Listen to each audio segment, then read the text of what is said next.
Hello, welcome back to Mark's House and Garden UK.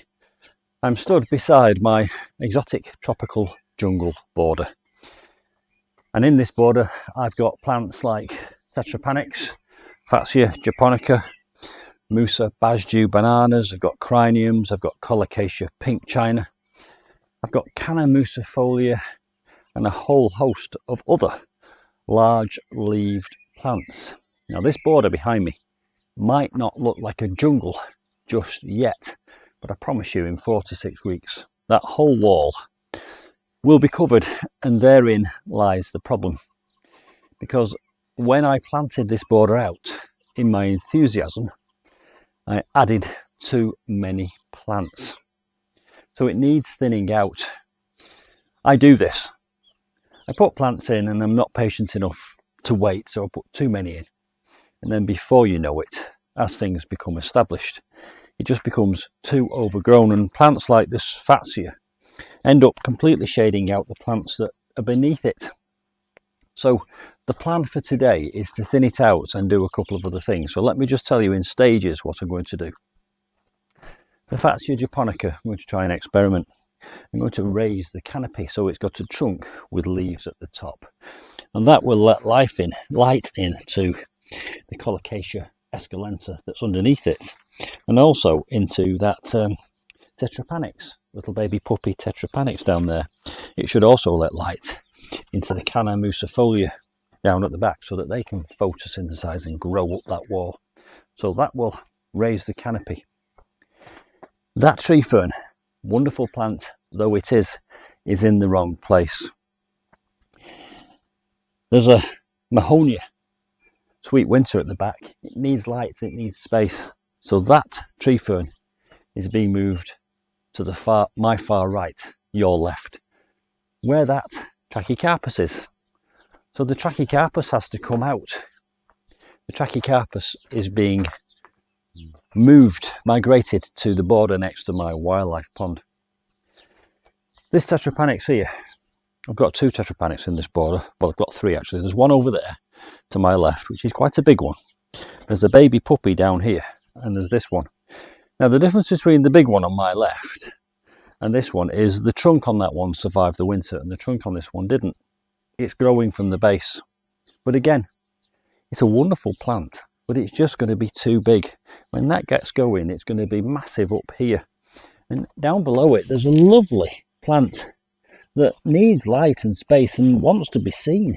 So the Tetrapanax is coming out too. So the Trachycarpus is coming out. The Tetrapanax is coming out. When the Tetrapanax comes out, I've noticed it's got 2 trunks.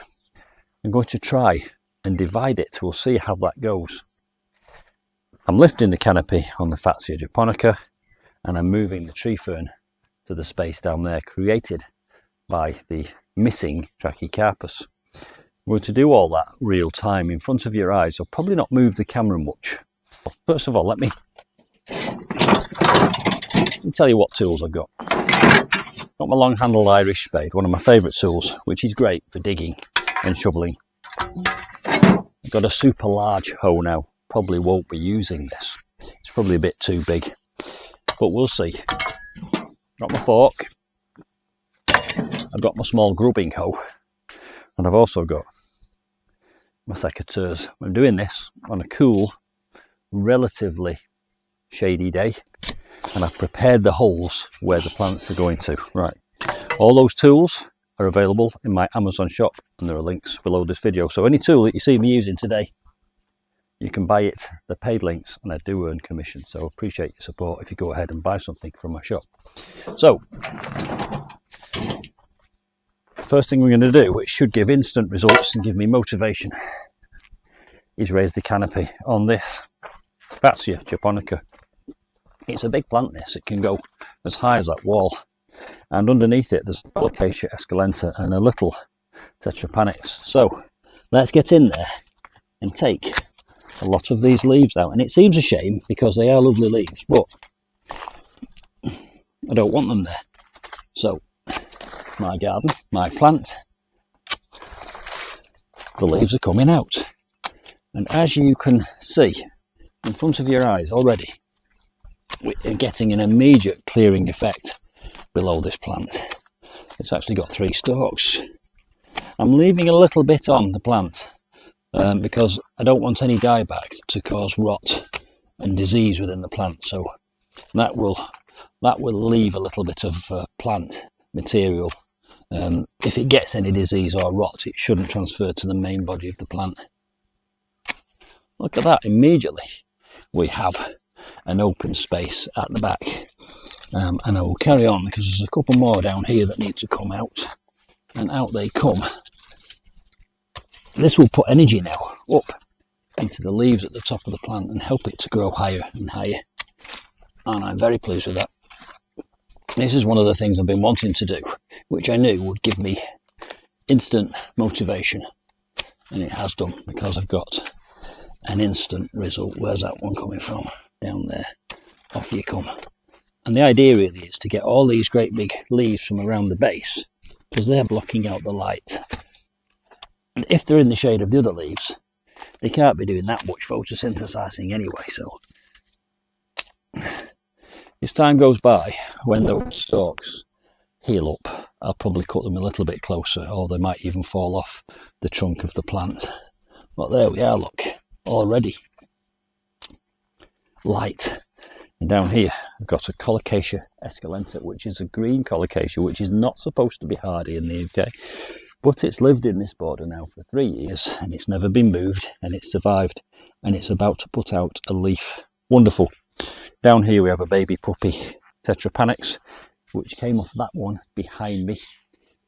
If you disturb the soil around the base of a Tetrapanax, they go into this kind of shock mode. They send out runners, which basically attempts to reproduce themselves because they feel under threat, and that's what that is. So eventually, when that gets a bit more established and a bit bigger, I'll move that too. So that's one thing done. The next thing I'm going to tackle is getting the Trachycarpus out.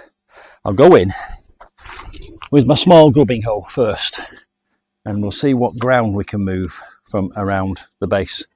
Secateurs again available in my shop. So this is the Trachycarpus Fortunei, and it's got a palm underneath it, and there's another palm there. Now that palm I thought was dead. It's a hospital case, but it seems to be coming back from down in the centre, so we're going to take that out and relocate that. So I want this space for my tree fern. So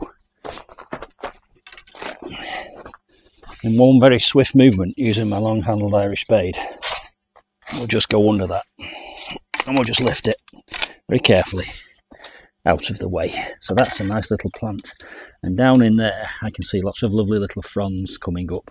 So that's wonderful. That's happy. That good.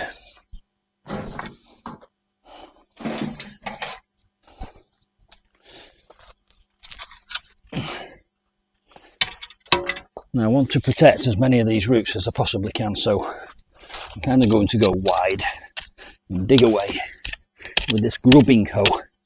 Now there are no pipes or wires down here, I know that for a fact, but do be careful if you're digging in your garden to be aware of where plants, pipes and wires might be, because you don't want to cause a burst pipe. So we're going in around it, and I'm trying to go around the outside of the root ball. This Trachycarpus Fortunei hasn't done as well as the ones at the front of the house, and I suspect the reason for that is it doesn't get as much light. Trachycarpus Fortunei comes from Robert Fortune, who was the plantsman who first introduced this plant to the UK when they used to go on their grand tours looking for plants. And Trachycarpus, Trachy comes from rough, because it's got a really rough trunk, and Carpus comes from the fact that it produces lots of seeds. Anyway, a bit of random information there. This is going by my wildlife pond, where it will eventually grow quite tall and cast shade over some of the ferns down there. And I'm getting under it and undermining it. This grubbing hoe is an incredible tool, really useful. Probably one of the most useful tools I've ever bought. I hope the fact that the microphone is quite close to my voice box isn't causing it to pop and get distortion when I speak to you. Right, we're really getting under that there now. I wonder if I can get my fork under it and lever it out.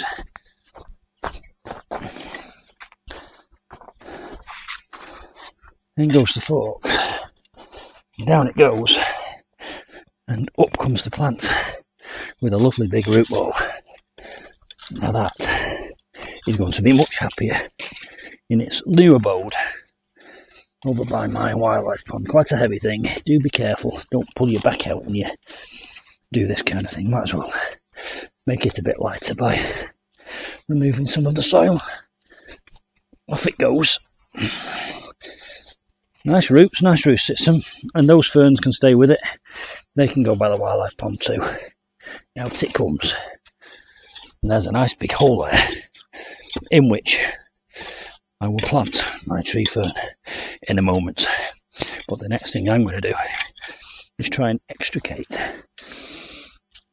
the Tetrapanax and divide it. Into the wheelbarrow it goes, where sooner or later in the day it will be moved over to the wildlife pond. So that's one out, two more to be moved. Next, Tetrapanax. Now let's have a look. Yeah, I prescribe the grubbing hoe again. Now I've put it on the table. And once again, I'm just going to go in around the back of it. All the time I'm placing my feet where there are no plants. So I'm going to go around the back of it and just dig away gently a tiny channel. I'm going to spill some of this lovely soil onto the gravel here. Won't be the first time that's happened. The blackbird is in here every morning digging away and making a mess. This soil is wonderful because every winter I go down to my neighbour's horses and there's a muck pile there which is absolutely full of wonderful well-rotted manure, and every winter I mulch this border with about 4 inches.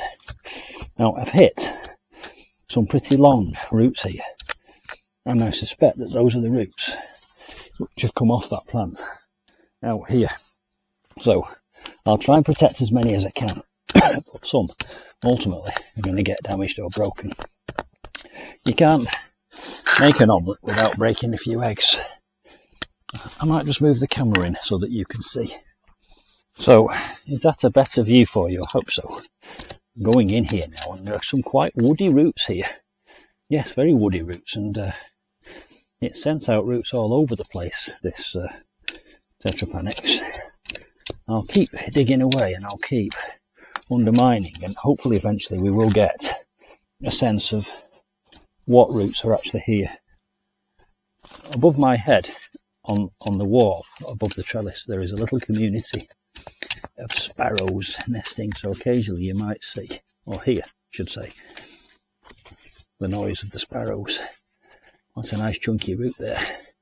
And I'm also trying to see if it's two different plants, and can you see my face? I'm happy because it looks as if it will divide this. I will have two Tetrapanax plants. I will be careful because these plants have gone really expensive and I'd love them to survive, and the best way of helping them survive is by protecting as many roots as you possibly can. And you can also remove some of the foliage. Some of it will get broken off in any event. So let's get down here.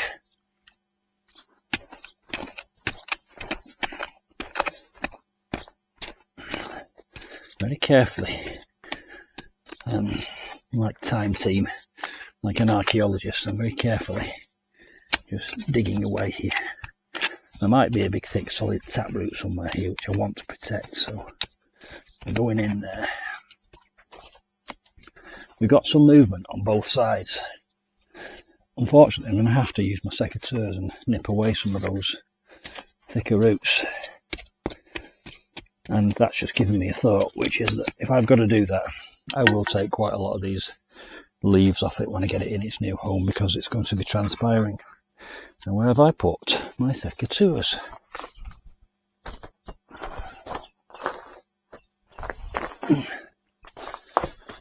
Right, let's clear the way. I didn't want to do this, but unfortunately I feel it's inevitable. I'll leave some leaves on so that it's got some way of photosynthesizing when it's being moved. There's some baby leaves coming through here, but there I've got two different distinct plants, and I'm getting in there with my hand. Wonderful, yeah. I think it's fork time. If I can get my fork in between there and sort of carefully,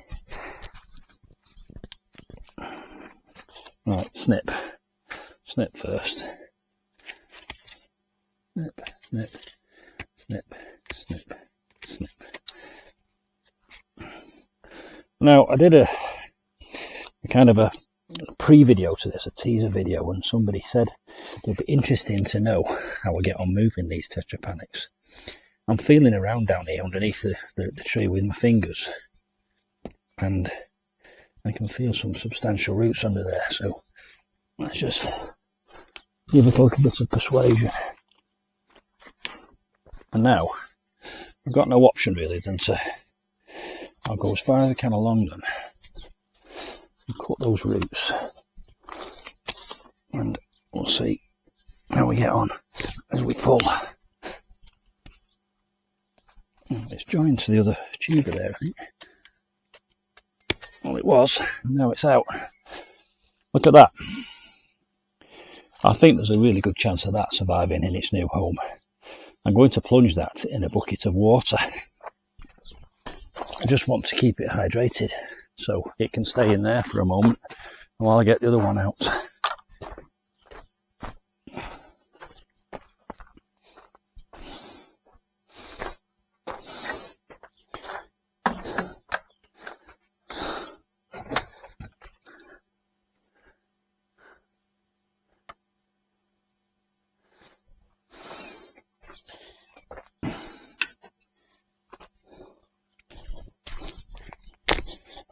And now comes the other.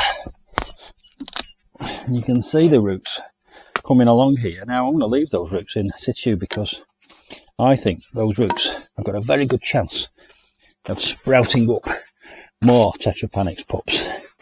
And I like the idea of getting free Tetrapanax plants because I know that they are considered invasive, but I also know that they are very expensive. So if I can get some free ones from pups off those roots, I shall be able to either sell them or swap them.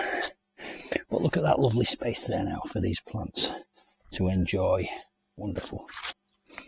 And that Tetrapanax can also get plunged into that bucket there and stay hydrated. I'm glad I've done this now before it's produced too many leaves. The next job is that tree fern. Now that tree fern has only been in there about 12 months, but I know from experience when I've just moved one from just behind me, they do put roots down. So I think there's a reasonable chance that that will have roots. But the living part of the plant, fortunately, is up here. And so those roots, by damaging them, won't really do a lot of damage to the prospects of the plant up here at the top. And you'll see a big transformation when I move this.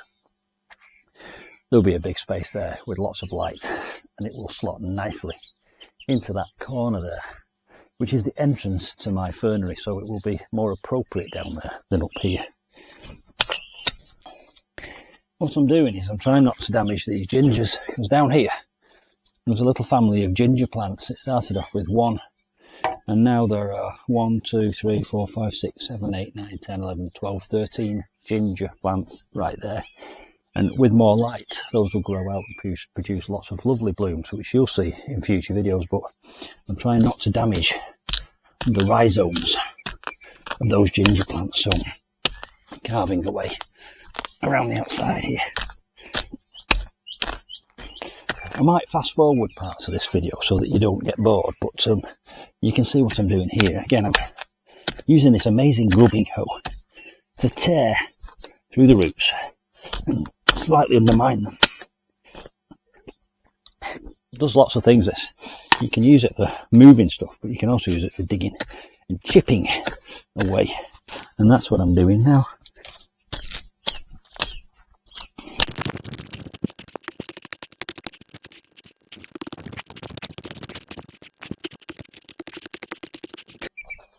So I've gone round it now with my grubbing hoe and kind of, I think, made a ring round the base of it. So what I'll do again now is I shall find my fork. I'm in a small space, how can a fork disappear? There it is. I shall get my fork and we shall see if we can lever that out. I've bent and broken many a fork doing this.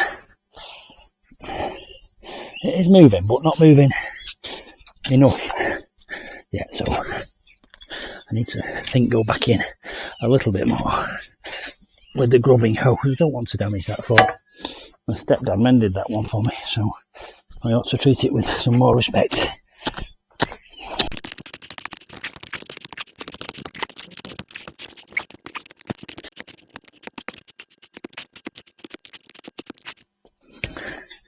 Have another go with the fork now. See what happens. Oh, definitely more movement now. So go from the other side. See what we can do from the other side.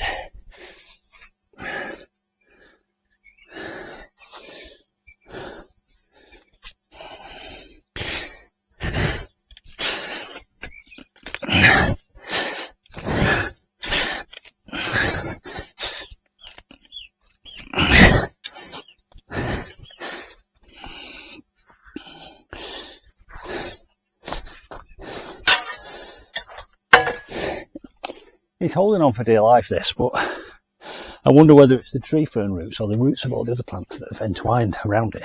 So we shall give it a bit of a wriggle. And eventually it's going to come out.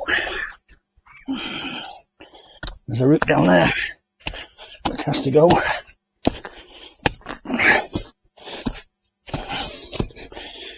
I'm just narrowly missing those gingers.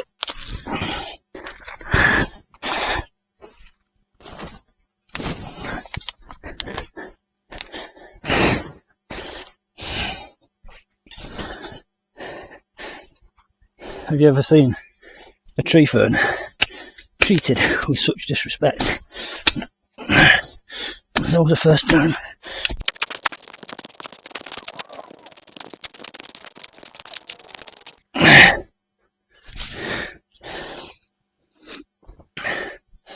Wow, that was a bit gruesome, but Mark 1, tree fern nil. Do you want to see the roots? It surprises me always how many roots a tree fern actually makes. This has got a lovely set of roots which will stand it in good stead when very shortly is in its new home. I'll bring the camera in and show you these lovely fibrous roots. And here they are, look. Lovely fibrous roots, and that will all grow back quite happily when it's in its new location, which is where it's going right now.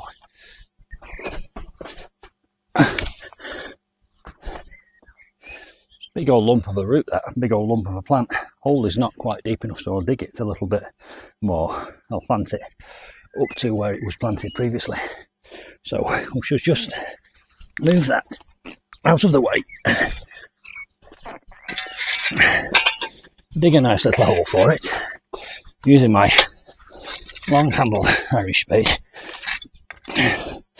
When you're planting a tree fern, remember that the head of the plant, where the fronds come out, need about a metre or a metre to a half to expand and grow outwards. So if you're planting a tree fern in a border, it's a good idea to put it to the front, especially not when you're near a wall like this. I'm going to lean this one at a slight angle outwards towards the light, but nevertheless, ultimately, the fronds will grow upwards. Right, that'll do. and that's where it's going right now.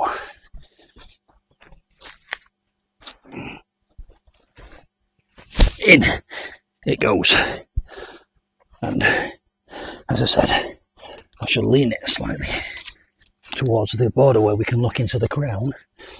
I shall get the soil in around the roots and down there in that gap, and very soon we'll have a beautiful example of a replanted tree fern. All these plants will be given a good soaking and a very good watering in, and that watering will continue for the next 6 months while these get re-established. The tree fern isn't such a big problem because it can be watered and fed from the top. I'm going to step back, have a look at this, see what I think. Delighted with that, really pleased with that. This can be moved out of the way so that we can have a look, and we can see that this pineapple lily here now has got lots of space to come up. It's a pineapple lily. It will grow to about here and have a lovely big flower at the top, and at the back and underneath I have a colocasia pink china which can fill that space there. But the tree fern, to me, looks as if it's always been there. Very happy. Now I've got to replant the 2 Tetrapanax, the Trachycarpus, over by my wildlife pond.